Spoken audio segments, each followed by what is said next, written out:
The Bronze Age spawned a host of incredible artefacts with many distinctive styles of military and ritual clothing and other items. These included horned helmets, stunning carnyx war trumpets, and intricate ritual costume items.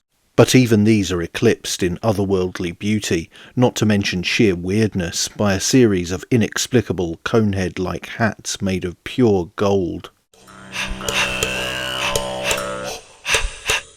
The extremely tall hats are among the most mysterious and magnificent archaeological discoveries ever made.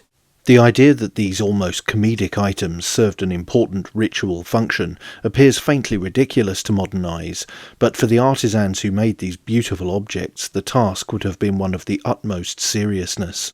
Despite their dunce cap or witch's hat-like appearance, they represent remarkable achievements in goldworking. But what were they for? Well, that's complicated, and I will come to that shortly, but first let's look at their fairly wide distribution, a fact that reveals that these items were part of a broad cultural practice and not isolated to one particular group. Two were definitely found in Germany, the third one either in southern Germany or Switzerland, known as the Berlin hat after its acquiring museum, and the fourth was discovered in Aventon near Poitiers in western France. The scale of the achievement becomes clear when you look at the manufacturing process. Each one was made entirely out of a relatively small single gold ingot. The precious malleable metal was hammered into a wafer-thin cone, while repeatedly heating the metal to soften it and avoid brittleness and tearing. Again, highlighting the skilled craftsmanship, it is thought this process was done against soft cushioning, such as a pillow of leather or resin. The dimensions are staggering, with thickness varying from about 2.5mm to less than 1mm in places. The tallest hat stands at a remarkable 88cm or 2 feet 11 inches. The ability to stretch out the gold to such proportions, bearing in mind the fragility and rudimentary tools available to the ancient goldsmith, is breathtaking. Once they were shaped, the cones were highly and intricately decorated using bone or wood punches, and the surface decorations are almost as spectacular as the manufacture. The hats are entirely embellished with powerful ritual symbols such as circles and solar wheels. The Aventon hat also has a starburst-like pattern.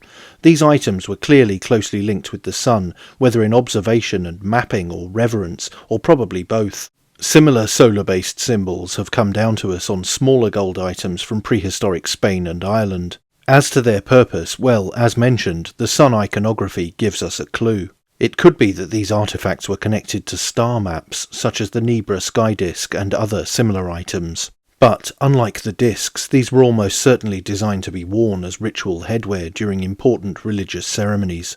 Imagine the scene of a cultic leader decked out in robes of some kind, crowned with a 2-foot-tall blazing gold hat. Now imagine you're part of a society that does not yet fully understand the nature of the sky above you, and it holds a divine power. Suddenly the design becomes deadly serious rather than ridiculous. The dazzling spectacle of the sun shimmering off the surface would have appeared otherworldly and magical to those gathered in observance. Similar golden items from the same or similar periods may have also had this deliberate purpose, forcing viewers to shield their eyes in submission to the deities represented by the sun.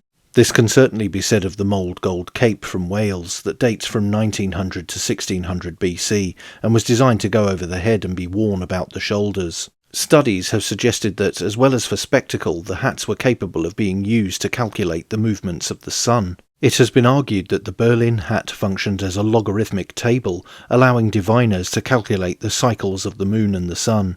Puzzlingly, icons that appear like the hats were found alongside renderings of axes, alluding to a pictographic telling of the burial of a significant male leader.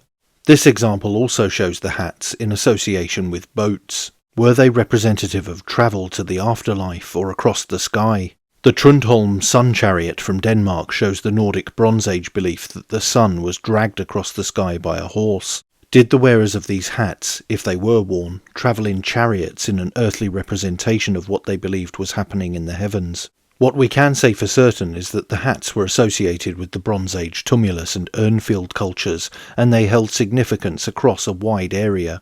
This was not some flash-in-the-pan local cult, but a deeply significant and recognised part of ritual observance.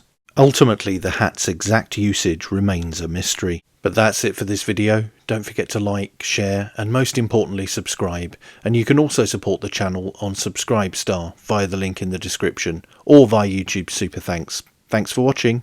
Bye for now.